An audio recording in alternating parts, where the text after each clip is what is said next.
நான் ஒரு புத்தகம் படிப்பேன். நான் அந்த புத்தகத்தை இன்று இரவு படிப்பேன். நான் அந்த புத்தகத்தை கண்டிப்பாக படிப்பேன். இந்த சென்டென்சஸை இங்கிலீஷ்ல எப்படி சொல்லலாம்னு பார்க்கலாம். ஃபர்ஸ்ட், நான் ஒரு புத்தகம் படிப்பேன்.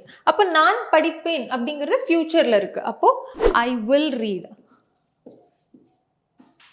என்னது? ஒரு புத்தகம். So I will read a book.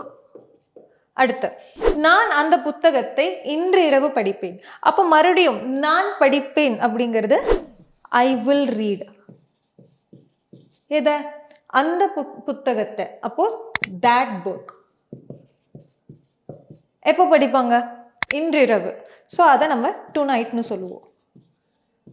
Next, நான் அந்த புத்தகத்தை கண்டிப்பாக படிப்பேன். அப்போ மறுபடியும் நான் படிப்பேன் அப்படிங்கிறத ஐ வில் ரீட். நான் கண்டிப்பாக படிப்பேன் அப்படின்னா ஐ வில் டெஃபினெட்லி ரீட். எதை? அந்த புத்தகத்தை. So I will definitely read that book. So இந்த மாதிரி நீங்களும் இங்கிலீஷ் கற்றுக்கணும் அப்படின்னா இங்கிலீஷ் கஃபே பேஜை ஃபாலோ பண்ணுங்கள். Thank you. English Cafe. We present you the perfect English.